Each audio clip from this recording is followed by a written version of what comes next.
Chapter 23. Henry. Pastor Lewis looked out over the anxious crowd before speaking. Thank you all for coming today. I know many of you are curious as to why we called this town meeting, and for that, I'm going to let Mr. Thompson explain. He stepped back and Harold walked up to the front of the church with the weight of the world on his shoulders. He sighed deeply and then addressed the crowd. I have some news to share, news that I'm not proud of. He paused and took a deep breath. A few weeks ago, Mr. Jones's store was broken into, and I allowed him to blame Mr. Brown and Miss Lockwood for the theft, even though I knew they were innocent. I was hoping that you all would turn on Mr. Brown and he would lose enough business that I could buy his store for a profit. Several people gasped around Henry while others shouted questions at Harold. How do you know they're innocent? If it wasn't them, then who broke into the store? How could you do that? Harold raised his hand to quiet the crowd. I know they're innocent, because I'm the one who stole the goods from Mr. Jones's store. I let greed and resentment take control, and I'm sorry. The plan was always to return the items after Mr. Brown was out of business. I am shocked at you, Harold, Bertha said, her voice carrying over the murmurs of others. She stood and looked out at the people gathered.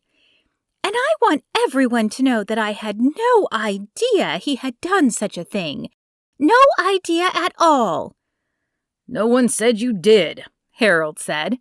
I acted alone, and I take full responsibility. I'll be offering restitution for Mr. Brown's lost business, and I hope that you all will forgive me in time. The crowd sat in stunned silence for a moment before Pastor Lewis stepped up once again. I know this is hard to hear. It's always hard when people we know and trust do things we would never expect. However, the important word in that sentence is people. We are all flawed human beings. We have all sinned and fallen short of God's glory, which is why we must repent and ask for forgiveness. The Bible tells us to call out sin in our brothers, but also to forgive. Forgiveness is the most amazing gift we can give someone. I know for some of you that may not happen today, or tomorrow, or even next week, but I'm hoping that we can begin to heal, that we can remember not to pass judgment so quickly in the future, and that we all sin. I will be available if anyone needs prayer or confession. As the people began to file out, Henry looked up to see Charles Jones standing beside him, a contrite look on his face. I wanted to say that I'm sorry I blamed you and Miss Lockwood. I hope you can forgive me.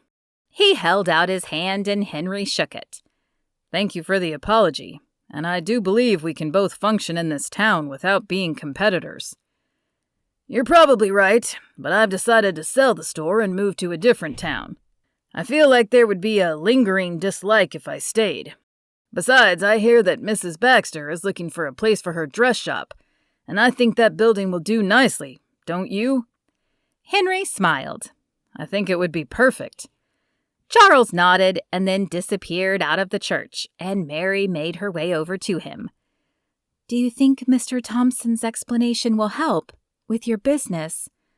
I think it will go a long way. It also won't hurt that Mr. Jones has decided to sell and move to a new town. Mary's eyes widened. What? Henry nodded. He just informed me of it. Says he plans to sell the shop to Mrs. Baxter. Mary blinked, and her mouth fell open. Wow, I never expected this.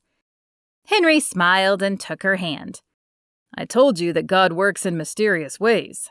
The setback of the store was hard, but look how much better things will be now. Mary pressed her lips together as she held his gaze. I wasn't sure before, but I think I'd like to know this God of yours the way you do. Can you help me? I'd like nothing more, he said.